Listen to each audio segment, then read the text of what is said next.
You're listening to From Stillness, an audiobook for a mind in need of quiet. There is a kind of tiredness that no amount of sleep can fix. You know the one. Your body rests. You close your eyes. But somewhere beneath the stillness, your mind continues to race, circling thoughts as if it's preparing for a marathon it never agreed to run. And the strangest part? On the surface, life seems normal. You wake. You show up. You do what is asked of you. You smile when needed. But beneath it all, there's this quiet, nagging weight, as if you're carrying something invisible, something that no one else seems to notice. A rope tied around you, dragging behind every step you take. If someone were to ask, "How are you?"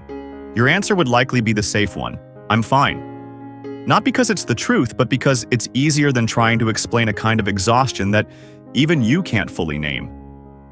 And here's what few people understand. This stuckness, this heaviness, it often has little to do with your external circumstances. It isn't always about the job you're in, or the relationships you navigate, or the endless responsibilities on your shoulders. Sometimes, it's about the story you're still telling yourself, about who you're supposed to be. A story that no longer fits. A narrative you've outgrown. A set of silent expectations you've been carrying for so long. You can no longer remember where they began, only that the weight feels heavier with each passing year. And here's where we begin. Because true freedom, true lightness, doesn't come from doing more or trying harder. It begins with recognizing the invisible burdens you've been taught to carry, and asking, with quiet courage, do these even belong to me anymore? This is not a story of fixing yourself. It is a story of letting go, of subtracting the noise, the roles, the stories, so that what remains is something lighter and something true. Let's begin. There's something most of us carry, though we rarely notice it. An invisible checklist, a silent script that whispers, "This is who you're supposed to be." And you've been following it for so long, it feels almost natural, until one day it doesn't. Be successful, but not too successful. Don't make others uncomfortable. Be kind, but never so firm that you risk upsetting someone. Be calm, but deeply caring. Carry the weight of others' feelings, but do so with grace. Be honest, but never so honest that it rocks the boat. And on it goes. Living this way is like playing a game where the rules shift constantly, yet no one bothers to tell you when they've changed. So you adapt. You perform. You keep trying not to lose lives in a game you never consciously chose to play. It's no wonder you feel tired. Not the kind of tired that rest can cure, but a deep, bone-deep weariness that comes from living out of alignment with yourself. You are not simply living. You are performing. Not out of deceit. Not because you're trying to be someone you're not. But because, somewhere along the way, you learned it was safer to blend in. To keep the peace. To meet expectations, even when they chipped away at your own peace of mind. You learned that maintaining harmony often meant shrinking parts of yourself. That fitting in was sometimes more important than standing true. That emotional endurance was quietly rewarded, even when it left you quietly depleted. And here is the hardest truth. Freedom does not arrive when life becomes easier. It arrives when you stop performing for a life that no longer feels like your own. Because the version of you that shows up out of duty, the one who smiles through exhaustion, who agrees when you wish you could say no, who keeps going when every part of you longs to rest, that is not freedom. That is a well-dressed cage. But here's the invitation. You do not have to keep living that way.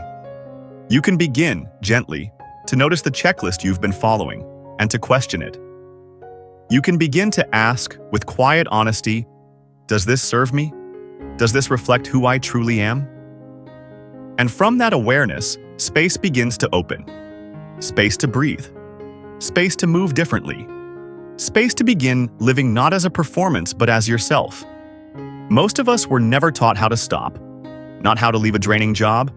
Not how to step away from one-sided friendships. Not how to say no without a long explanation designed to soften the impact. Instead, we were taught to hold on, to persevere, to treat letting go as a form of weakness and endurance as a badge of honor. Somewhere along the way, this message became deeply ingrained. If you are suffering, but still smiling through it, you're strong, you're winning.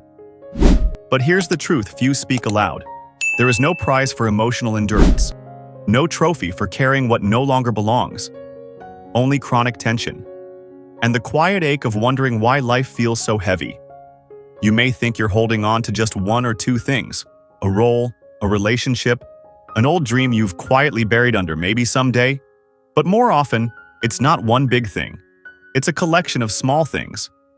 Tiny weights you told yourself didn't matter until they began leaking into everything. The conversation where you never spoke your truth. The dream you never allowed yourself to fully pursue. The voice in your head, sounding suspiciously like someone from your past, reminding you that you still haven't done enough. And still, you keep pushing. Because part of you believes that letting go would mean giving up. But letting go isn't giving up. It's clarity. It's the courage to ask, does this still belong in my life? Most of us rarely pause long enough to ask that question. We adapt. We shrink in spaces that don't see us. We downplay our needs to avoid discomfort. We wear emotional masks so often that they begin to feel like part of our skin. And the irony? To the outside world, you may look calm, together, admired even. Yet beneath that composure, you've been dissociating through conversations, drifting through days on autopilot. And this is the trap. You are not tired because you've done too little. You are tired because you've done too much of what no longer aligns with you. So what happens when you stop? Stopping is not passive. It is not surrender. It is an active choice. A deliberate peeling away of the autopilot you've been stuck in. A gentle but firm decision to stop chasing a life that was never yours to begin with. And yes, it will feel strange at first. When you stop performing roles you never chose, silence will come. And within that silence, old voices will rise. You're lazy. You're selfish. You're letting people down. But those voices are just echoes of an old system you are outgrowing. Freedom doesn't announce itself with fireworks. It arrives quietly when your body finally relaxes. When you say no without apology.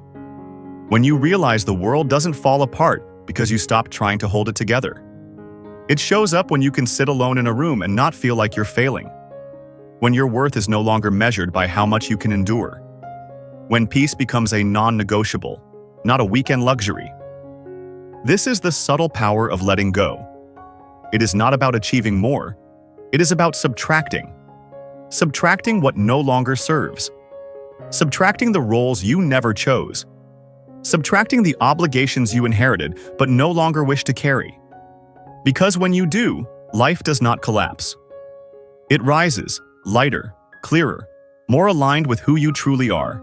And that is where true freedom begins. Here's something we rarely stop to consider. Much of what weighs you down isn't even yours. The worries, the doubts, the endless striving to prove yourself, so much of it is inherited. Passed down through subtle messages, casual remarks, or the silent modeling of those around you. Think about it. How many of your fears are truly your own? How many of the limits you've accepted were quietly handed to you by others? Expectations wrapped in the well-meaning voices of family, teachers, friends, voices that now echo inside your head. Are you sure you can handle that? Don't aim too high, you'll only be disappointed. You're too sensitive, too ambitious, too much. And over time, without even realizing, you begin to adapt your life to fit these borrowed fears. You shrink your dreams, you temper your emotions, you adjust your desires, all to avoid stepping outside the comfort zones others have unconsciously built around you. It's subtle, isn't it? You stop expressing joy too loudly because someone once told you not to show off. You downplay your grief because you were taught that strength means silence. You hesitate to pursue what you love because the people around you fear the risks they never dared to take. And so you walk through life like an emotional thrift store, carrying outdated anxieties, inherited insecurities, and secondhand fears. A backpack full of stones you never chose to carry. But here's the truth. Just because someone handed you a belief does not mean you are obligated to carry it. You are not here to live a life that is a remix of everyone else's pain. Yes, letting go of these old stories feels vulnerable. For years, they've shaped your identity. given you a sense of safety, however false. Shedding them means stepping into uncertainty, into the unknown space of living on your own terms. And that is terrifying for a nervous system conditioned to seek approval, to avoid conflict, to prioritize belonging over authenticity. But here is what no one tells you. Wearing emotional armor may keep out hurt, but it also keeps out joy. It numbs not only pain but connection. It keeps love at a distance. It stifles creativity. It makes you forget what it feels like to move freely, to breathe deeply, to trust yourself fully. And this is not how you are meant to live. You were not born to be braced for impact. You were not made to tiptoe through life, constantly checking whether you're pleasing enough, strong enough, quiet enough. Real freedom begins when you start asking, why am I still carrying this? Who gave me this story? Does it still belong here? And as you peel away each borrowed layer, you'll begin to feel something different. A lightness. A space to breathe. A quiet strength that comes not from proving yourself, but from being yourself. Yes, it will feel unfamiliar at first, vulnerable, exposed. But this is where life truly begins. Not behind thick walls of inherited fear, but in the open, in the raw, in the beautiful uncertainty of living as you. And here's the quiet promise. When you stop carrying what was never yours, you'll discover that what remains is more than enough. So what is freedom really? It's not what most of us were taught. It isn't the perfect morning routine. It isn't the ever-growing stack of self-help books by your bedside. And it certainly isn't waiting for you at the end of some glittering path of endless self-improvement. Real freedom is quieter, simpler, closer than you think.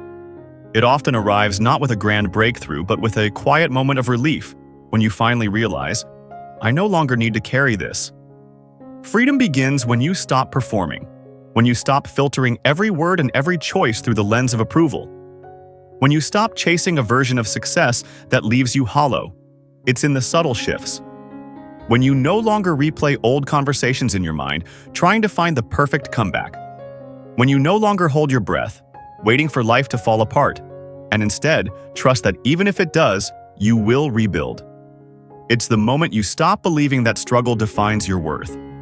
Because struggle is not proof of purpose, it is simply proof of struggle. And this is the uncomfortable truth we rarely name. Many of us are afraid of life without struggle.